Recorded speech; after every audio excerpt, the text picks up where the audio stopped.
So welcome to the Centre for Urban Ecology, situated in the Arboretum. You can see it outside and around you. It's pretty muggy in here at the moment, but one of the reasons is the top of the windows are open and the blinds keep bashing, so we have to bring the blinds down a bit, so it doesn't really help. So you can hear the blinds there, so they're a nice accompaniment. I also had a couple of notices on my computer saying I was running out of memory, so I hope that's not going to be a problem. Anyway, I would like to start by giving a land acknowledgement. Humber College is located within the traditional and treaty lands of the Mississaugas of the Credit, known as Etobicoke, the place of the elders in the Gigue language. The region is uniquely situated along Humber River watershed, which historically provided an integral connection for the Anishinaabe, Haudenosaunee and Wyandot peoples between the Ontario Lakeshore and the Lake Simcoe Georgian Bay regions. Now home to people of numerous nations, Etobicoke continues to provide a vital source of interconnection for all. So I'd like to first of all express my thanks to the staff of the Centre for Urban Ecology for allowing me to do this and come in. Security had to let us in, special times and so on. I just say a few words about the ground or the kind of the basis of this concert. So while I am a professor at Humber College in the Faculty for Liberal Arts and Sciences, there are two sort of main grounds for this concert. The first and foremost, is it's in aid of the Art and Stroke Foundation, and I'll have more to say about that later. But secondly, it is in a sense born of a new and exciting partnership between Humber College and the Etobicoke Philharmonic Orchestra, of which I am the concertmaster. And I'm not sure, some people will notice, some people won't, but Humber College is at the moment developing a cultural hub down at its Lakeshore campus. And the idea of this hub is it has two state-of-the-art performance venues, an auditorium and a recital hall, which will be ready in 2024. And their kind of vision is this is not just simply for Humber students, but to bring members of the community in for exciting new collaborations and so on. And we are very lucky and privileged to be part of that community and have those connections. So tonight, I am going to play two works from J.S. Bach. J.S. Bach wrote 6 unaccompanied works for solo violin.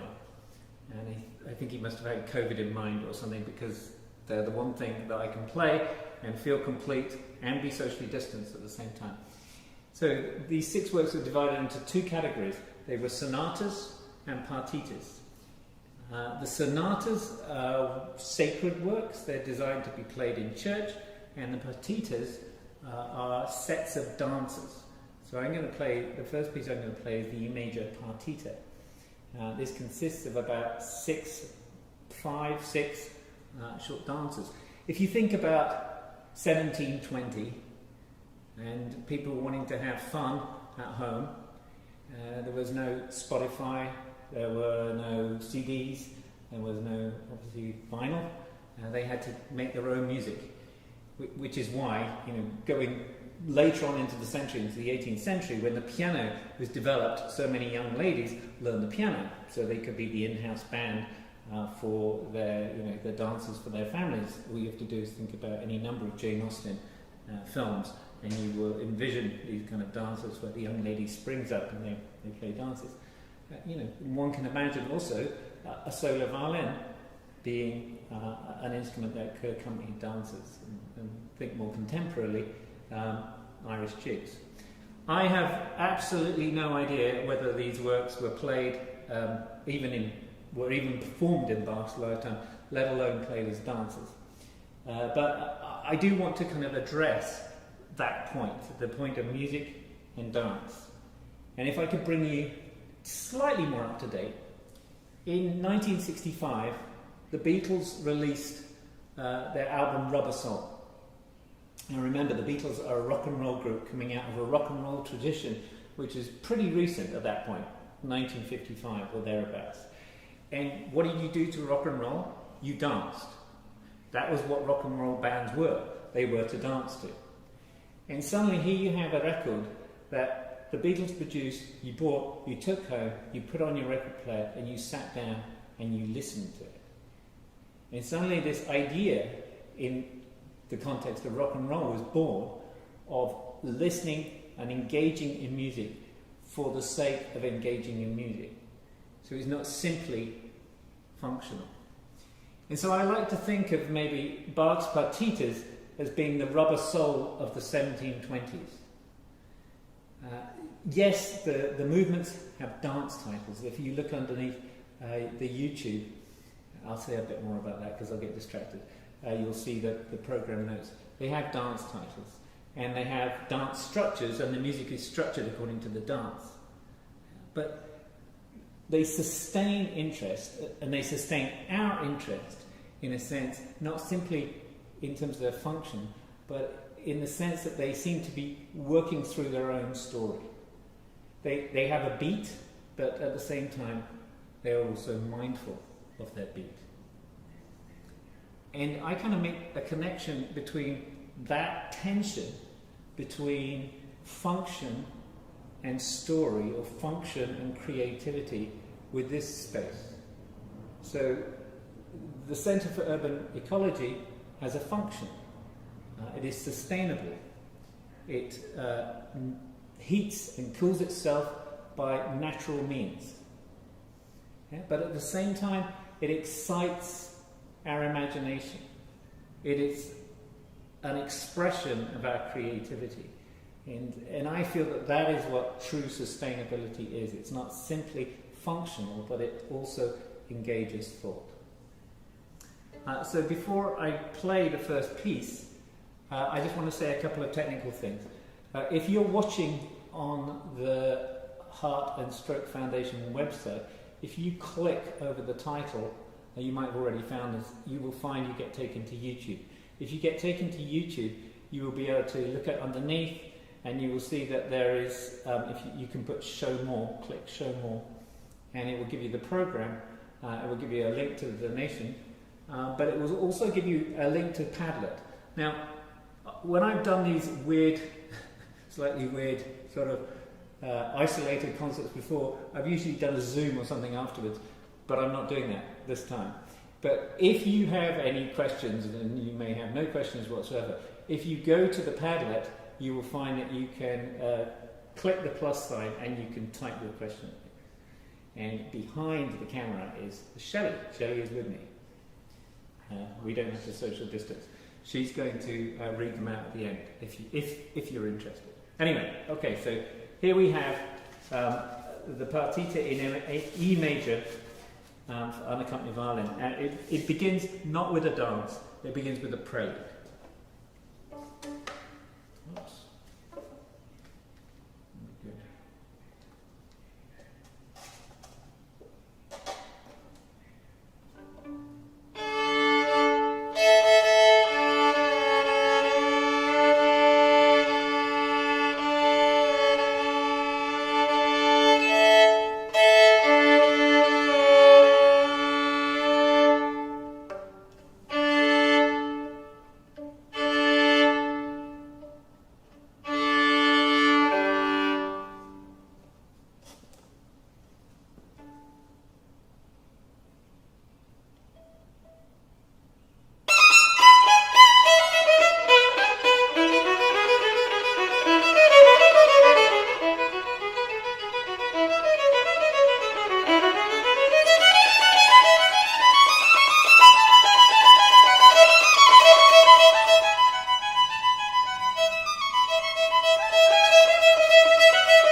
Okay.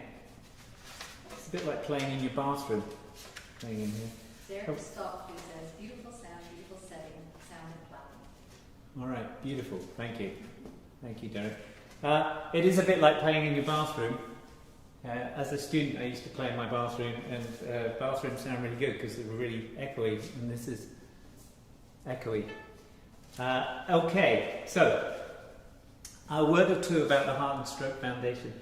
So the reason for this concert, as I said, was I was approached by Wendy Bott, who is a friend of mine, but also a friend of Paul Morse, who is the father of my daughter's boyfriend. And Paul suffered a stroke, a very serious stroke at the age of, I think, around early 60s. And since then, every year, I don't know whether since then, but pretty much the last few years anyway, they've been going on Ride for the Heart. And of course, this year it's COVID, last year it was COVID, so these things really haven't been happening, but they did still do a fundraiser. So that was kind of one of the inspirations for this. But I also have a personal reason for wanting to support the Heart and Stroke Foundation and charities like that. So I suffered a cardiac event in 1999, similar to the one that Eriksson, so when you've seen in the news, the footballer Eriksson played for Denmark, so he collapsed, this was about 2 weeks ago in the European Championships. He collapsed on the pitch, basically his heart stopped, and he was resuscitated. Fortunately, the paramedics there, people kept him alive with CPR, and now he's recovering, and he's receiving a heart-starting device or an implanted defibrillator. And one of the reasons that, well, not a lot is known about why very fit people suddenly have these weird rhythms and suffer these cardiac arrests, because most people don't survive to be studied. I was one of the lucky ones. So it was a Saturday morning and I went for a run. The girls were that high at that point, and they were at home playing with friends. Shelley was at a conference on the other side of the country. This was in the UK. And at the last moment, I decided not to run up onto the fells, but to go into the gym. And my heart went into fibrillation, but we didn't know this at the time, so I collapsed. And the swimming pool staff, who had done a CPR refresher course that morning, kept me alive for about 5 minutes, 6 minutes, until the paramedics got there and they shot me back on the third attempt. So I'm pretty lucky to be here. 3 months kind of passed, so they did tests, nobody found anything, and finally I get a call from a doctor who is convinced that I have an electrical problem, gives me an electrical study, and keeps me in the hospital, won't let me leave until I have one of these implanted devices, which of course, it was quite new in 1999. And I remember going to the library, because I had time on my hands, and researching this. And I found that there was a 10% mortality rate in putting these things in. And I came into my consultant and I said, "You never told me that this was the risk." And he said, "When was the book written?" And I said, right, hang on, 1989. So he said, there you go. A lot has happened in 10 years. And it's because that kind of speed of research, and the same is now happening, is obviously due to these charities like the Heart and Stroke Foundation. So that's the personal connection. Okay, so back to Bach. The second of these two works is a sonata. Remember, sonatas are written for the church in glory of God. Partitas are secular dance movements. So this is serious, and was written. Bach was, constantly writing church music. That was his job. He played the organ in the church.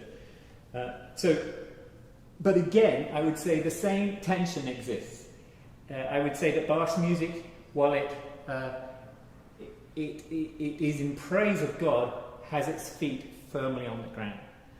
And it is not simply functional. It's not simply about worshipping God. It is about exploring and engaging what it means to be a human being and the problems of being a human being and what creativity is.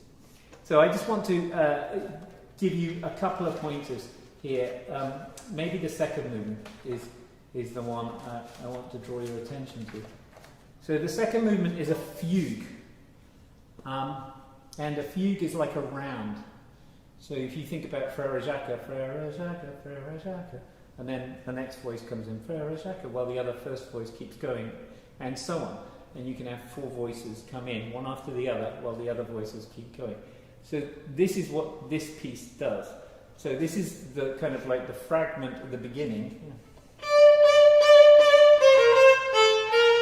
That's the first voice. And then it keeps going while the second voice comes in. Second voice. Third voice. Fourth voice.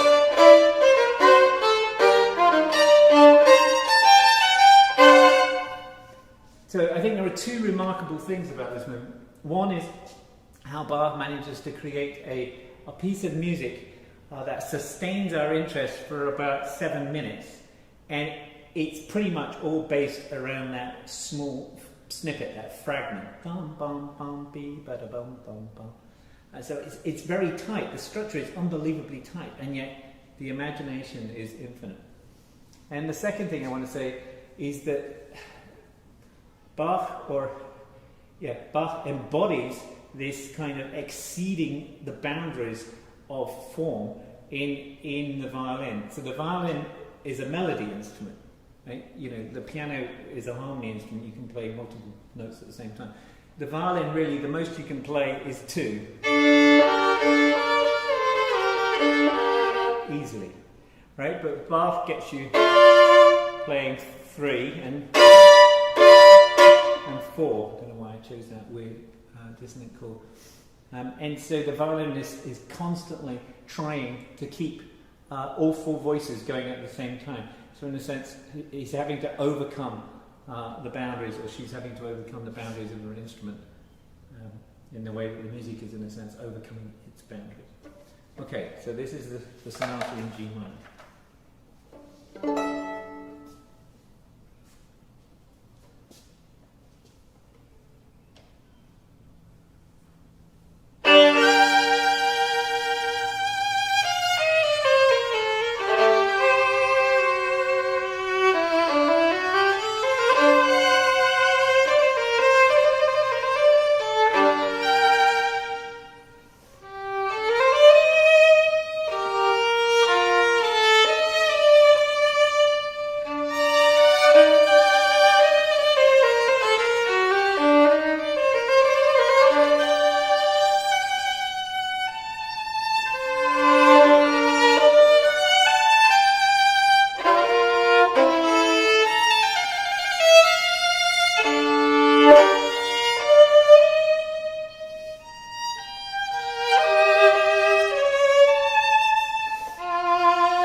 Thank you very much.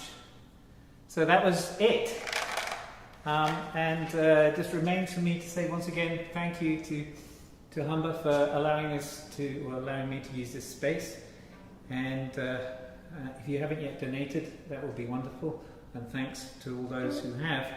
The last I looked was definitely getting up there towards my target. So, just my trial question. Just your trial question, okay. Yeah. So it's a bit like when we were on Zoom anyway. Are there any questions? No. Okay. So if there are no questions, no deep and meaningful questions, I am going to say have a wonderful summer. And hopefully we will be able to do something like this in person in the very near future. Thank you.